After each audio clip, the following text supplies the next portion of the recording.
오늘 사도 바울이 첫 번째로 말씀하고 있는 것은 그리스도께서 우리로 자유케 하려고 자유를 주셨다라고 그렇게 말합니다. 그러므로 굳게 서서 다시는 종의 멍에를 매지 말라. 예수 그리스도라는 메시아가 이 땅에 오신 것을 성경은 뭐라고 표현하느냐 하면은 그가 너희들에게 자유를 주기 위하여 왔다라고 말하죠. 그래서 예수님이 스스로 말씀하시기를 뭐라 말합니까? 내가 진리가 내가 너희들에게 전하는 이 진리가 너희들 어떻게 한다고요? 자유케 하리라 라고 그렇게 말씀을 하고 있습니다. 도대체 어떤 말씀을 전하시길래 그 진리가 나를 자유케 할 수 있단 말인가 라고 귀담아 들어보았더니만 뜻밖에도 성경이 우리에게 뭐라고 말씀하느냐면 너희는 자유인이 아니라 라고 말하는 겁니다. 네가 로마에 살아도 네가 호주에 살아도 미국에 살아도 한국에 살아도 얼핏 보면 민주주의 국가에서 살아가는 것 같아 보이는 너의 모습 속에서 하나님이 보셨을 때는 결단코 너희가 자유하는 자의 모습이 아니다. 그러면 자유가 아니라면 종인데 어떤 종의 모습으로 살아가고 있다라고 지금 말합니까? 성경이 말하는 우리의 모습은 누가 우리를 갖다가 그러면은 종노릇을 시키고 있다라는 말입니까? 예. 무엇 때문에 종노릇을 하고 있는가 봤더니만 성경에 보니까요. 인간들이 하나님 앞에 죄를 범함으로 그 죄를 틈타고 누가 우리를 종노릇 시킨다고요? 사단이가 우리를 종노릇 시키는데 결국은 우리가 죄지은 인간은 사단에게 지배를 당할 수밖에 없는 그런 문제가 있는 거예요. 한번 곰곰이 느껴보십시오. 내가 자유인으로 살고 싶은데 뜻밖에도 하나님 앞에 범죄함으로 말미암아 죄를 지음으로 말미암아 하나님의 말씀을 어김으로 말미암아 불순종함으로 말미암아 나도 모르게 내가 누군가에게 종노릇을 하게 된답니다. 그것이 바로 성경에는 네가 죄를 지음으로 말미암아 사단에게 종노릇하는 거예요. 근데 그 사단이가 우리를 종노릇을 시키는데 무엇으로 우리를 위협하고 무엇으로 우리를 겁을 잔뜩 주면서 종노릇을 시키는가 라고 봤더니 여러분 생각할 때에 무엇으로 우리가 종노릇하는 것 같습니까? 사단이가 무엇으로 우리를 겁주면서 종노릇을 시키는 것 같습니다. 아마 궁극적으로 우리가 두려워하고 떨면서 종노릇하는 것은 한마디로 말하면 사망 때문입니다. 죽음. 안 죽으려고 살아볼 거라고 그러니까 가만히 보면 사단은 우리를 갖다가 자기 말에 꼼짝 못하게 만드는 놀라운 힘이 있는데 그 힘의 배경이 뭐냐면 보니까 죽음이라는 것을 갖고 있더라고요. 죽음이라. 그 죽음을 가지고 모든 인간을 종노릇을 시키는데 보니까 인간들이 모두 다가 죽지 않으려고 살아가고 있대요. 죽지 않으려고. 이해하실 수 있겠습니까? 목사님 당연한 거 아닙니까? 원래 인간 아담과 하와는 죽지 않으려고 살았던 존재가 아니었죠. 하나님의 말씀을 듣고 그 말씀을 지켜 행함으로 하나님의 영광과 뜻을 이 땅에 나타내기 위해서 살았던 인생들이 아담과 하와였던. 그런데 어느 순간부터 하나님의 영광을 위하여 사는 게 아니라 죽음이 두려워서 살아요. 앞으로 내 미래에 어떤 일이 벌어질지 혹시나 내가 가난해서 망해서 죽을 수 있는 것은 아닐까. 그래서 사단이가 우리를 종노릇 시키는데 늘 보면은 드라마나 영화에 보면은 서로 막 안 죽을 거라고 서로 욕심을 내어서 뭔가 남은 죽더라도 내가 그 죽음 위에 나의 이익을 더 얻어보려고 얼마나 애를 쓰고 있는지 모릅니다. 그러니 인류의 역사가 무엇이냐라고 말하면은요, 어느 사회학자의 말처럼 저는 동감이 되더라고요. 인류의 역사는 전쟁 위에 세워졌대. 인류의 역사는 죽음 위에 세워졌대. 모든 인류의 문화유산은 그 배후에 인간의 생명과 피와 죽음이 있다라고 말할 때 그렇더래요. 아니 우리가 어쩌다가 이렇게 되었지라고 싶을 정도로 지금 이 순간에도 수많은 사람들이 그 죽음의 두려움 속에서 남이 나 가난하다 할까봐, 남이 나 무식하다 할까봐, 남이 나 못생겼다 할까봐 모두가 다 죽음 앞에서요 그렇게 되지 않으려고 종노릇을 하고 있는 모양입니다. 그래서 바울이 갑자기 그런 자유와 종의 이야기를 하면서 그리스도께서 이 땅에 오신 것은 너희가 그 죄로 말미암아 종노릇하고 있는 그것에서부터 내가 너희들을 자유케 하기 위하여 이 땅에 왔다라고 그렇게 말씀을 하신 것입니다. 그러므로 굳게 서서 다시는 종의 멍에를 매지 말라. 보라, 나 바울은 너희들에게 말하느니 너희가 만일 할례를 받으면 그리스도께서 너희에게 아무 유익이 없으리라. 너희가 만일 할례를 받으면 그리스도께서 너희에게 아무 유익이 없으리라. 내가 할례를 받는 각 사람에게 다시 증거하노니 이는 율법 전체를 행할 의무를 가진 자라. 율법 안에서 어렵다함을 얻으려 하는 너희는 그리스도에게서 끊어지고 은혜에서 떨어진 자로다. 뭐라고 말을 하고 있느냐 하면 너희가 할례를 받는다라는 것, 이것이 구원받는 증거가 아니다라는 걸 말합니다. 너희가 율법이 시키는 그 할례를 위하여 열심으로 할례를 8일 만에 행하고 그 율법대로 살아가는 그것이 너희를 구원하는 것이라고 한다면 어떻게 보면 그리스도께서 너희들을 위하여 십자가에 죽어주신 것이 아무런 유익이 없는 것이다. 헛되고 헛되다. 그러니 너희의 구원이 무엇으로 이루어질 수 있겠느냐? 한마디로 말하면 예수 그리스도에 대한 믿음 외에는 구원 얻을 길이 없다고 가르쳐요. 그런데 문제는 믿습니다라고 얼마나 잘 말을 합니까? 그런데 믿습니다라고 말할 때 그 믿음의 증거를 만약에 우리 주님께서 보여라 하면 이때부터 우리가 심각해지는 거예요. 모든 교회 안에서 지금 믿습니다. 아멘, 할렐루야, 할렐루야 그러고 있습니다. 그렇지 않습니까? 누가 봐도 막 목소리 큰 사람들이 더 믿음이 있는 것 같아 보이지 않습니까? 근데 이제 주님이 딱 서서 다 듣고 계시다가 너희가 나를 진짜 믿느냐? 내가 너희들의 구원자로 구세주로 믿느냐? 그런데 있잖아, 믿음은 말로만 하는 것이 아니란다. 믿음은 네 마음과 중심에서 우러나는 고백이 있어야 되는데 그 고백의 증거가 보여졌으면 좋겠다. 그 증거를 내게 보여라. 이제 이런 이야기가 되면 조금 복잡해지는 겁니다. 가만히 있어. 어떻게 보이지? 그래서 믿음의 증거를 무엇으로 보일 수밖에 없어야 되느냐면요, 나의 가장 귀한 것으로 그 믿음을 증거해 보여야만 하는 숙제가 우리에게 있습니다. 그 숙제가 있습니다.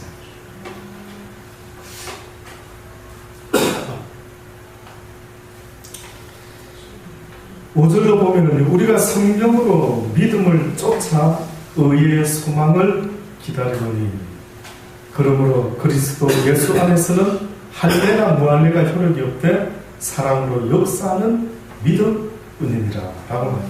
자, 첫 번째 5절에 보니까 우리가 무엇으로 믿음을 쫓아 의의 소망을 기다린다라고 말합니까? 무엇으로? 성령으로 믿음을 쫓아. 그러면 우리가 말하는 믿음 이야기를 할 때에 믿음이 나로부터 나오는 것일까요? 성령으로 말미암는 것일까요? 믿음은 성령으로 말미암는다라고 그렇게 지금 말씀하고 있습니다. 그래서 로마서 8장 1절로 보면은요,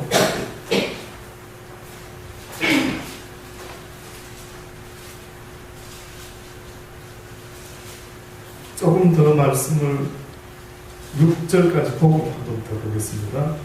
성령으로 믿음을 쫓아 의의 소망을 기다린다. 성령으로 믿음을 쫓아서 의의 소망을 기다린다. 그러면은 지금 여기서 믿음이라는 것이 성령의 도움으로 믿음이라는 것을 우리가 만약에 알게 되어서 가지고 살아간다라고 할 때 지금 바울이 뭐라고 표현했느냐면 성령으로 우리가 믿음을 어떻게 한다고요? 쫓아서 의의 소망을 기다린다. 이렇게 지금 의의 소망을 기다린다. 이렇게 말을 했죠. 그럼 자 한번 이 말씀을 제가 한번 다시 한번 풀어볼까요?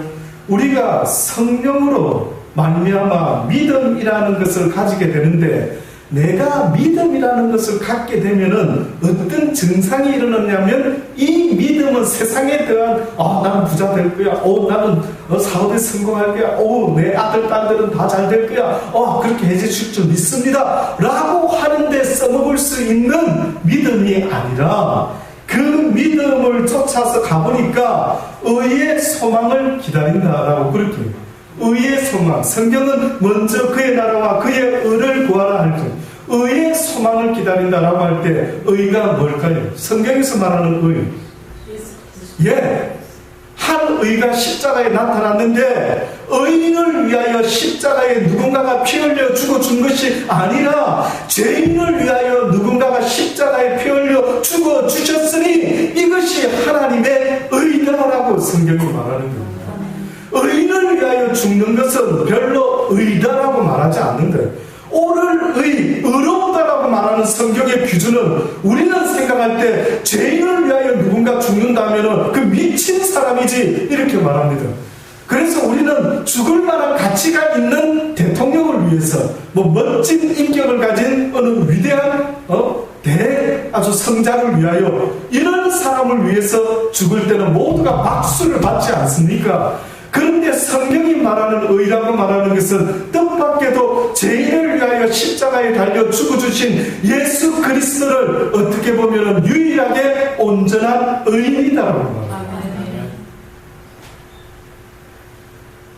그는 죄가 없으신데 모든 죄인을 위하여 십자가에 달려 죽어주신 분, 그것을 성경은 바로 의인이다라고 말을 하죠.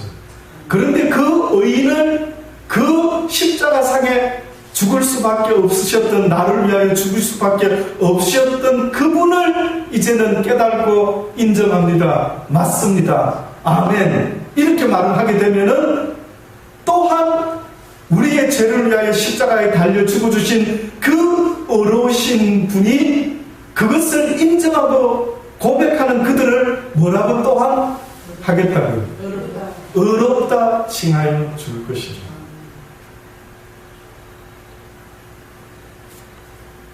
그래서 여기 보니까 마지막에 의의 소망을 기다리는 의의 소망, 결국은 예수 그리스도께서 우리를 위하여 구원하신 그 구원을 성령께서 믿음으로 아마 바라보게 하시는 거예요. 예수 그리스도 안에서는 할래나 뭐할래나 효력이 없으되 무엇으로 역사하는 믿음뿐이라, 사랑으로서 역사하는 믿음뿐이라. 믿음 이야기할 때 많은 사람들이요, 하나님을 믿습니다라고 말을 할 때 그 믿음의 어떻게 보면은 그 모습은, 그 속모습은, 그 시작은, 그 끝은 뭐여야 하는 줄 아십니까? 그 사랑이에요. 믿음의 결론은 사랑이에요. 다시 말하면 내가 누군가를 믿습니다라는 말과 그 다음 단계에 바로 무엇이 나타나줘야 되는데 그게 바로 사랑이라는 것 같아요. 그래서 성경에 믿음, 소망, 사랑 이 세 가지는 꼭 있어야 될 것이지만, 그러나 믿음도 필요하고 소망도 필요하지만 궁극적으로 믿음도 소망도 다 이렇게 감사할 수 있는 결론적인 한 가지 모습은 뭐라고요? 사랑이어야 합니다. 사람들이 믿음 이야기할 때는 주여 믿습니다 이 말로 끝나는 사람이 있다면 그 사람이 잘 모르고 있는 거예요. 주님 믿습니다, 하나님 믿습니다 할 때는 그 다음 단계는 하나님, 내가 하나님을 사랑합니다 라는 단계로 이어져 가야만 합니다.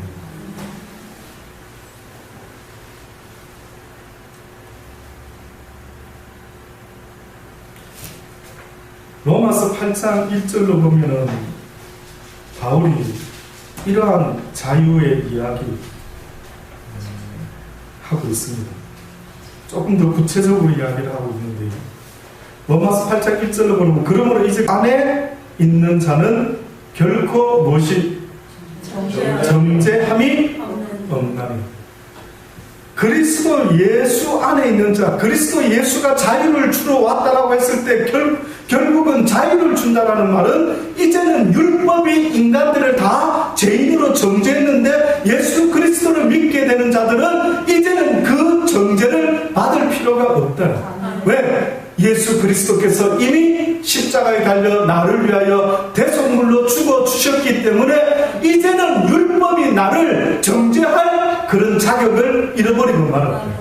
이제는 율법이 나로 죄인으로 몰아갈 수가 없다는 겁니다. 그러니 결국은 내가 자유하지 못한다라고 말하는 것은 늘 내 삶 가운데 죄의 역사가 있다 보니까 내가 기뻐하고 즐거워할 수가 없는 모습으로 살아가고 있는 그것이 아직도 율법 아래 살아가는 자의 증거다라는 걸 말하고 있습니다. 내가 어떤 자유를 얻은 사람일까요? 아닐까요? 목사님 어떻게 합니까? 내가 지금도 율법 안에 있는 사람인지 아니면 지금 예수 그리스도 안에 있어서 내가 자유를 누리며 살아가는 크리스찬인지 목사님 어떻게 알 수 있을까요? 라고 물어보신다면 저는 분명히 말씀드릴 수가 있습니다. 율법 안에 있는 자들에게는 그 율법은 늘 어떤 느낌을 주는 게 하나 있는데 그게 뭔 줄 아십니까? feel guilty를 줍니다. 죄책감.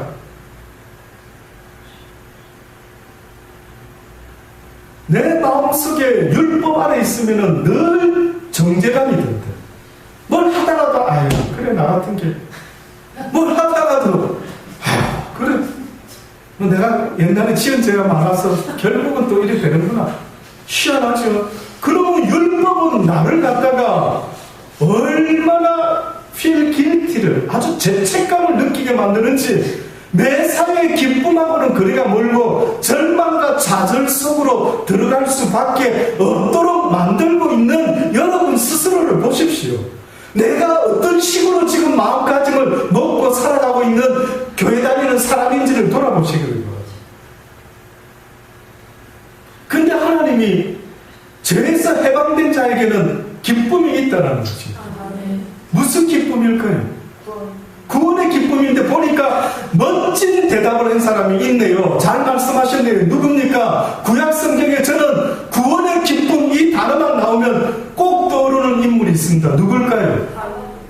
예, 누구요? 하박. 하 선생님이 너무 부럽습니다. 저는 그분이요 도대체 그분은 그 구원의 기쁨을 만끽하는 순간 이 사람의 입에서 나오는 고백 좀 들어보시려니까 우리의 외양간에 소와 양이 없는데도 불구하고 뭐라고 말했습니까? 나를 구원하신 그 하나님의 구원의 기쁨으로 나는 날마다 즐거워하고 기뻐한다는 것입니다. 저도 이게 너무 부럽습니다. 저도 이 구원의 기쁨을 잃어버리지 않아보려고 얼마나 어느 때는 거지같이 구걸합니다. 제발 이 기쁨이 도망가지 않도록 도와주옵소서. 이 구원의 기쁨이 내 속에서 충만해서 하박국보다도 더 기뻐할 수 있는, 그래서 하루 종일 뭘 먹지 않고 있어도 정말 그냥 싱글싱글 웃을 수 있는 이런 복된 인생이 그 어디에 있을까요?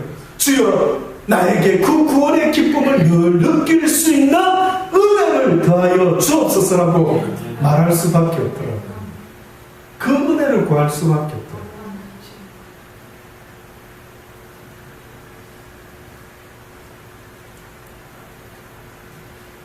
결코 정죄함이 없다니 이는 그리스도 예수 안에 있는 무엇이 어떠한 법이요? 생명의 성령의 법이 죄와 사망의 법에서 너를 해방하였습니다. 죄와 사망이 한 세트로 나왔죠. 그리고 무엇과 무엇이 한 세트로 나왔습니까? 생명과 성령이라는 법이 한 세트로 나왔다. 그러면 감 좀 잡히지 않습니까? 성령이 무슨 일을 하는 분입니까 도대체? 그 성령이라는 분은 우리 인간을 생명을 주기 원하는데 인간이 생명을 얻을 수 있는 유일한 길이 있는데 그 길이 뭡니까? 그리스도를 믿는 것, 예수 그리스도를 믿기 바로 직전에 그분의 이야기를 들었을 때, 그분이 내 죄를 위하여 십자가에 달려 죽어 주셨다라는 말을 들을 때 나에게 무엇이 일어나야만 된대? 회개하는 심정이 나타나야 된대. 믿음과 동시에 먼저 나타나야 되는 증상이 있는데, 그 증거가 있는데, 네가 예수를 믿었던 적이 있는가? 모두 나 그때 17살 때 믿었어요, 나 16살 때 은혜가 되어가지고 믿었습니다 할 때에 그 믿음에 시작되는 증거가 있답니다. 성경에. 그 증거가 뭔지 아십니까? 네가 믿을 때 회개를 했는데. 그러면 봐보세요. 이제 그림이 도안이 그려지는 겁니다. 성령이라는 것은 바로 생명과 관계되는데, 이 성령이 너희들에게 임하시면 온 유대와 사마리아와 땅 끝까지 이르러 내 증인이 되리라 라고 한 것은 곧 성령이 무슨 일을 하겠다라는 겁니까?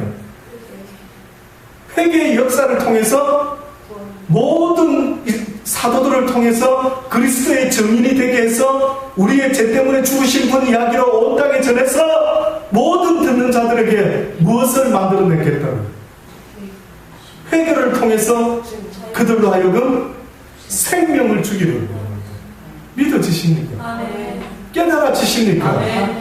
성경은 이것을 아주 오래전부터, 그래서 성령의 역사는 무슨 은사를 받고 뭘 한다라는데, 그 은사를 준 목적이 뭔지를 알아야죠. 생명 살리라고 준 겁니다. 비즈니스라고 준 것이 아니라 죽어가는 한 영혼이라도 구원하기 위해서 성령은 지금도 역사하고 있는 것입니다. 그런데 많은 사람들이 성령의 역사가 부흥의 역사다라고 할 때에 너무 안타까운 건 뭔지 아십니까? 큰 무리들이 모이면 부흥의 역사가 일어나고, 적은 무리가 모이면 성령의 역사가 일어나지 않는다라고 말하는 희한한 일이 벌어진 겁니다.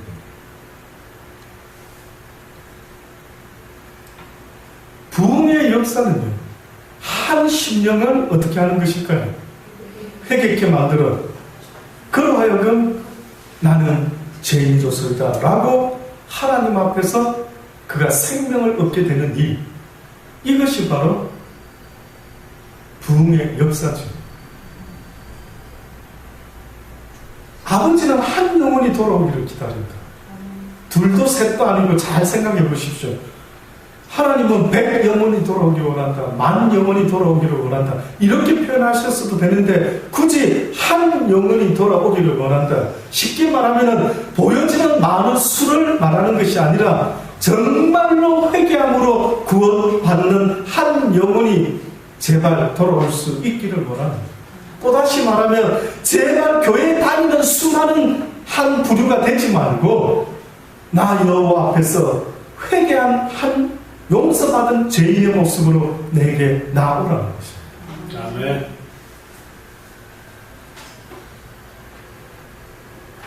율법이 육신으로 말미암아 연약하여 할 수 없는 그것을 하나님은 하시나니 곧 죄를 인하여 자기 아들을 죄 있는 육신의 모양으로 보내어 육신의 죄를 정하사 육신을 쫓지 않고 그 영을 쫓아 행하는 우리에게 율법의 요구를 이루어지게 하려 하시니. 잘 묵상해 보십시오. 언젠가 하나님의 말씀을 듣고 깨달아서 이제는 내가 하나님의 말씀대로 살아야지라고 율법 아래 있던 자들도 그렇게 하려고 하는데 그게 된다 안 된다? 그게 안 되는 겁니다. 영을 쫓아서 아버지의 말씀을 쫓아서 해보려고 하는데 그게 안 되는 거예요. 왜냐하면 율법이라는 놈이 뭔가를 요구하는 게 있는데, 모든 인간에게 요구하는 게 네 죄지었으니까 빚을 갚고 가거라, 네 죄값은 치르고 가거라, 이러고 앉아있는 겁니다. 이 율법이. 그러니까 사람들이 이 율법을 쫓지 않고 하나님의 영을 쫓아 살아보고 싶어 하는데 이게 안 되는 것입니다. 계속 부딪히는 겁니다. 그래서 우리에게 율법의 요구를 이루어지게 하시기 위해서 예수 그리스도께서 오셨다라는 것을 말해주시면서요, 그래서 죄값을 치러줬다라는 거예요. 육신을 쫓는 자는 육신의 일을, 영을 쫓는 자는 영의 일을 생각하느니 육신의 생각은 무엇이라고요? 사망이요. 영의 생각은 뭐라고요? 생명과 평안이다. 결국은 우리가 육의 일과 영의 일을 어떻게 압니까? 라고 할 때에 간단합니다. 너무 간단합니다. 성경에서 이방인이 구하는 것 같이 구하지 말고 영을 쫓는 자는 먼저 순서를 어디다가 바꾸나라고요? 먼저 그의 나라와 그의 의를 구하는 자가 되어요. 네가 만약에 먹고 마시고 입는 것을 구하고 있다라고 한다면 너는 지금 영을 쫓는 자가 아니라 육을 쫓는 자다. 네 영혼의 가치를 너는 아직도 못 느끼겠느냐? 네 생각에는 60만 오래 산다면 결국은 죽을 것인데 언젠가는 할머니 할아버지 되어 죽을 건데 안타깝도다. 네가 왜 그 죽음을 갖다가 네 생각에는 문제를 해결하려고 생각 안 하고 기껏 그 죽음 앞에서 얼마나 더 잘 먹고 더 잘 입고, 한마디로 육의 생각은 영의 생각이 아닌, 다시 말해서 죽음의 문제를 넘어선 생각이 아닌 늘 죽음 앞에서 모든 걸 내려놓을 수밖에 없는 것들을 구하고 있는 너희들의 모습이 참으로 가련하다. 계속 육신의 일을 생각하는 사람은 계속 땅의 것을 구하고 있습니다. 그러나 영의 생각을 쫓는 자들이 있대. 먼저 그의 나라와 그의 의를, 하나님이 구원자이신 예수님이 나에게 무엇을 하기를 원할까? 이제는 내가 죄에 대하여 살지 않고, 이제는 내가 육에 대해서 살지 않고, 이제는 내가 하나님에 대하여 살게 하려 함이니, 이제는 내가 영을 쫓아서 살아가게 하기를 원하시니, 육신의 생각은 사망이요 영의 생각은 생명과 평안이다.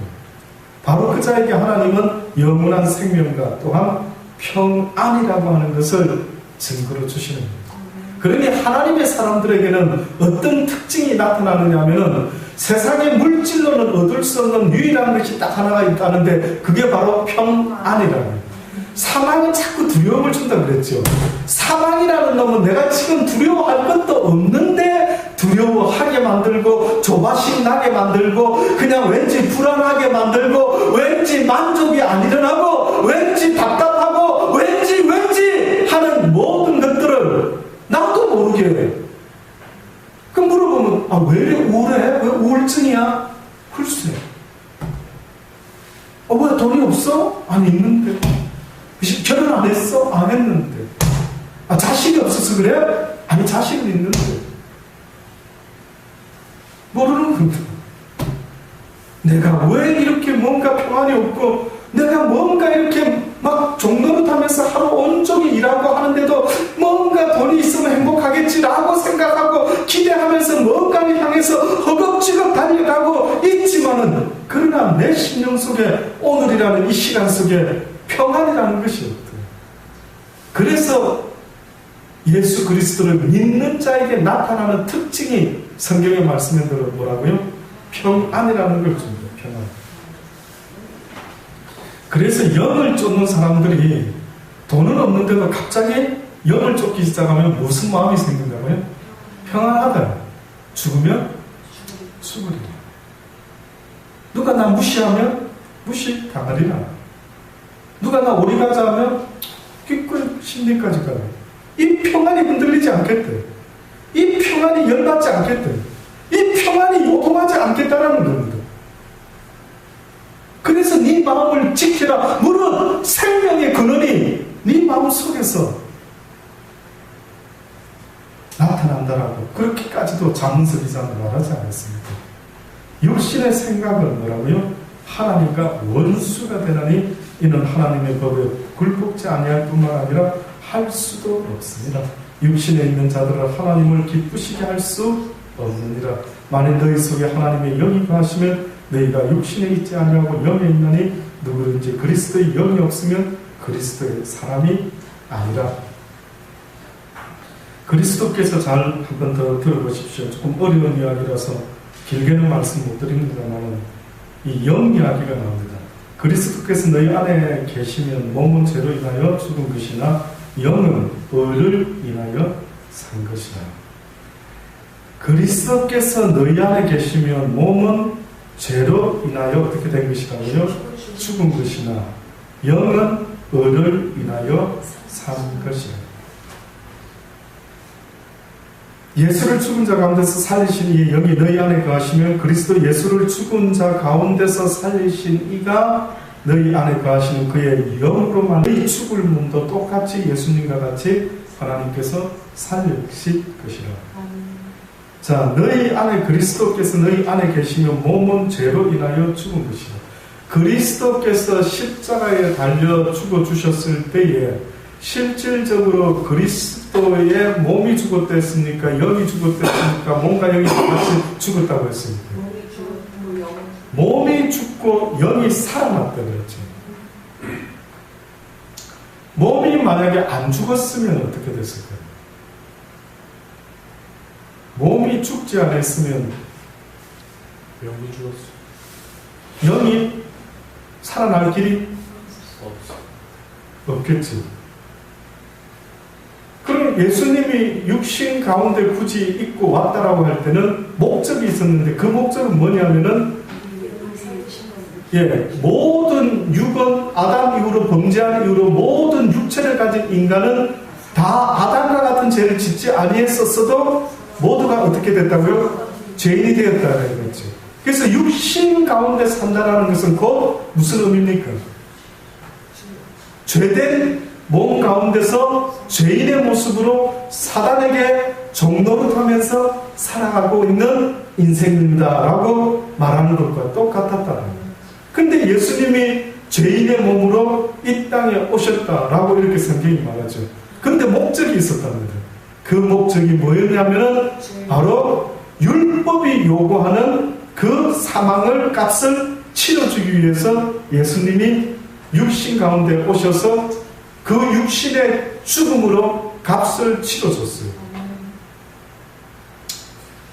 자, 이 빛을 우리가 영적으로 딱 지었는데, 그래서 바울이 말한 것처럼 이제 내가 그리스도와 함께 십자가에 못 박혔으니 그런즉 이제 내가 사는 것이 아니요 내가 그와 함께 이제는 육과 내 정의, 육신의 욕심과 정의 십자가에 못 박혀 죽었으니 이제는 내가 사는 것이 아니라 이제는 그리스도께서 내 안에 사시는데 이제는 내가 나를 위해서 사는 게 아니라 이제는 내가 하나님의 의에 대하여 이제는 살아가기를 원하노라 라고 이렇게 말을 했죠.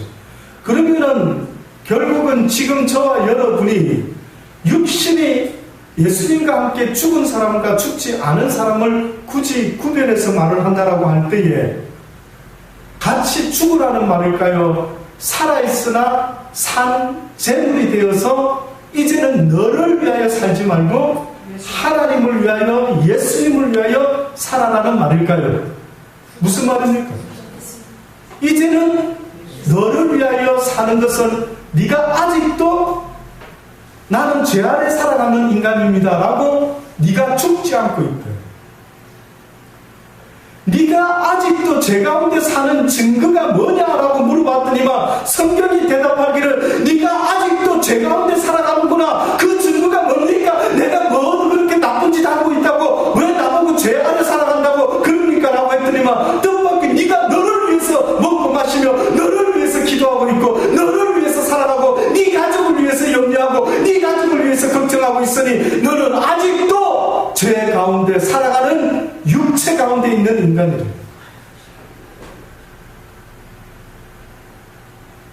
아직도 그렇답니다. 그러니 여러분이요, 내가 이제는 예수님처럼 죄에 대하여는 죽고 이제는 내 영혼이 살아나기를 원한다면 죄에 대하여 죽고 이제 하나님의 의에 대하여 성령을 쫓아서 내 영혼이 이제는 거듭나야 됩니다. 아직도 내 육신은 죄에 머물러서 죄가 요구하는, 그래서 오죽했으면 뭐라 말합니까? 우리가 잘 아는 성령의 소욕과 육신의 소욕은 서로 일치가 될 수 있다 없다? 일치될 수가 없다.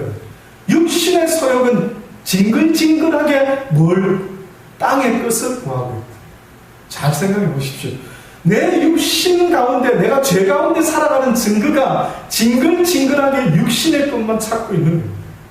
그런데 육신의 소욕대로 살지 아니하고 영의 소욕을 쫓아서 사는 자들의 특징이 있는데 그 특징이 뭐라고요? 그들은 영원한 생명을 바라보며 죽음 넘어 나를 구원해 줄 수 있는 그분을 바라보고 찾고 구하기 시작하는데 그들의 모습이 먼저 그의 나라와 그의 의를 구하는 자는 참으로 복되도다. 이 인생이 참으로 복되도다.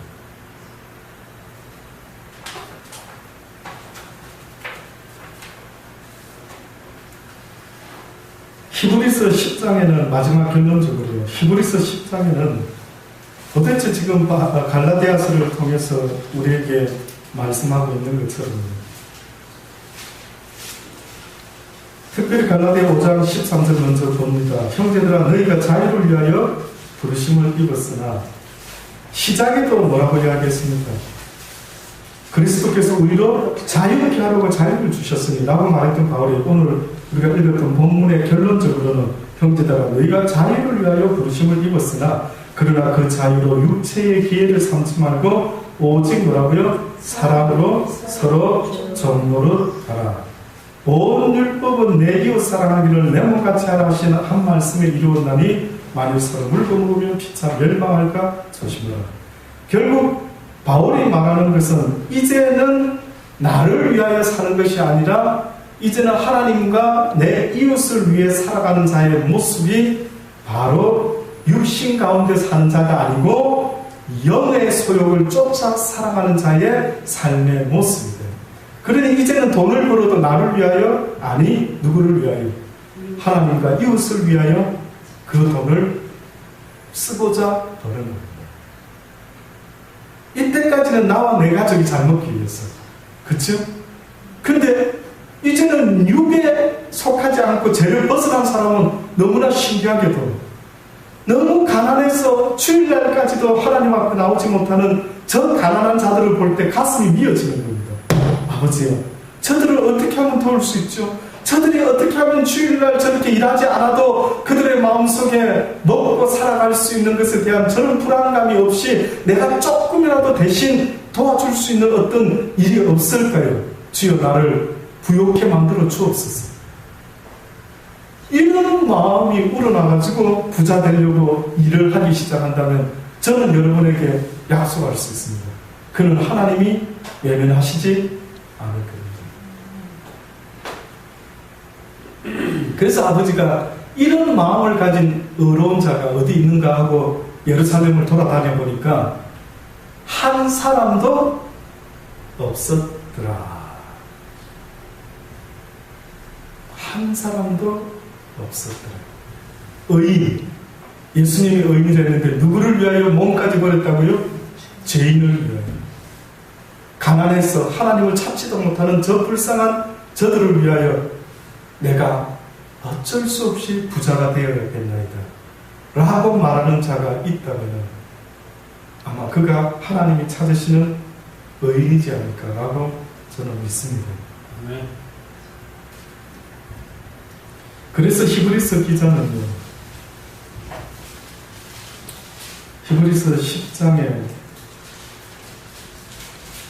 26절로 이런 말씀을 하죠. 우리가 진리를 아는 지식을 받으는 짐짓, 이건 하나의 이제 이 사랑을 위해서 살아야 되는데 잘 들으셔야 됩니다.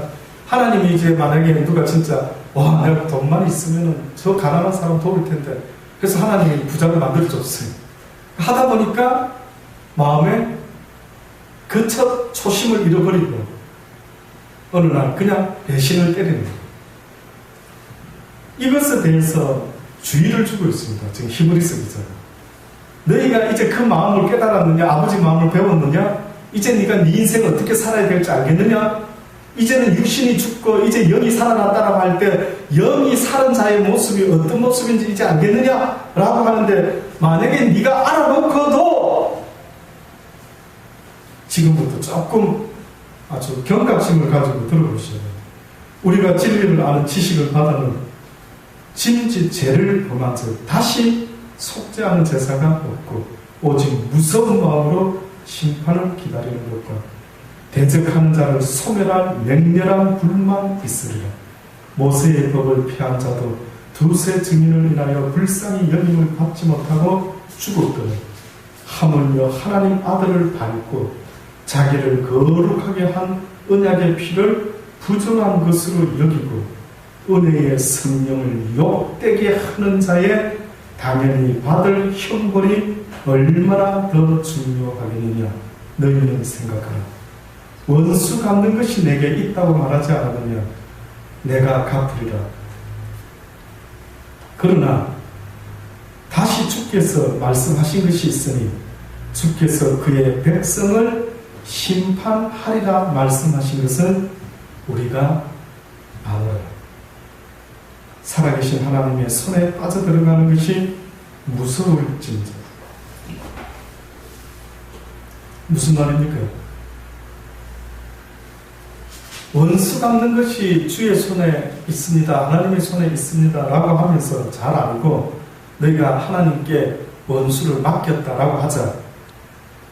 그런데 원수를 맡겼다라고 말을 할 정도로 하나님께서는 확실하게 원수를 갚아주는 하나님이라는 것을 네가 잘 알고 믿었기에 원수를 맡겼다고 한다면은,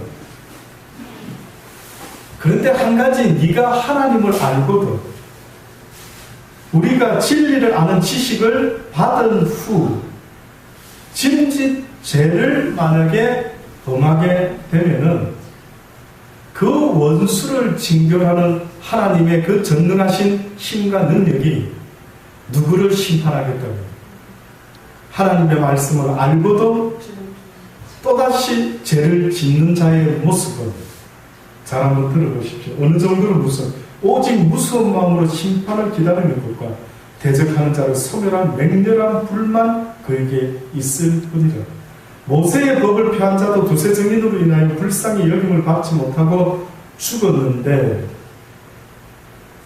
모세의 법을 폐한 자도 두세 증인 없이 두세 증인으로 인하여 불쌍히 여김을 받지 못하고 두세만 증인이 있어도 어떻게 된다고요? 죽어버린다 이거죠.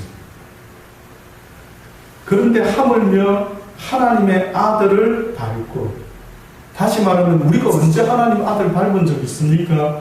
우리가 언제 자기를 거룩하게 하는 언약의 피를 부정한 것으로 여긴 적 있습니까? 나 그런 적 없는데요. 이렇게 보통 말하지 않습니까?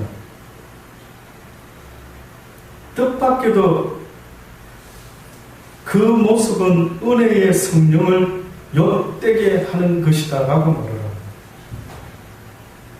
오는 세상이나 가는 세상에서든지 어떠한 죄는 용서받지 못한다 그랬죠. 성령을 회방하는 자는 용서받지 못한다. 근데 오늘 보니까 성령을 욕되게 하는 자가 있다라고 하면서, 누가 성령을 욕되게 하는 자냐면은 하나님의 진리를 아는 지식을 받아서 이렇게 살면 안 되겠구나 라고 분명히 깨달았던 자, 그래서 하나님 앞에 한때나마 하나님의 백성 같은 자의 모습으로 살았던 적이 있었던 자들, 그들에게는 결단코 용서치 않는다. 이건 경고입니다. 하나님의 경고. 자, 그러면 이건 한마디로 말하면은 뭘 하다가 뭘 하지 않은 이 모습이 뭐냐라고 한마디로 말해낸다면, 결국은 하나님의 사랑을, 내 이웃에 대한 사랑을 나타내는 걸 알아놓고 하다가 만약에 그 모든 것을 다 그냥 내려놓게 되면 결단코 알지 못한 만 못하다. 이게 좀 두렵습니다. 그러니까 하나님을 모른다라고 하는 것은 몰라서 용서를 할 수 있지만, 하나님을 알고도 그렇지 못할 때는 한마디로 하나님의 손에 빠져든다. 다시 말하면 하나님의 심판 앞에서 벗어날 자가 없을 것이다. 전도하는 자들아, 나의 종들아, 목사들아, 너희가 가서 외쳐라. 그들이 듣든지 듣지 않든지 외쳐라. 너희 말을 듣는 자는 생명으로 부활할 것이요, 너희의 말을 듣지 않는 자는 내가 심판으로 그에게 임할 것이니, 나 여호와는 공의의 하나님이지 않겠느냐. 그러니 상관하지 말아라.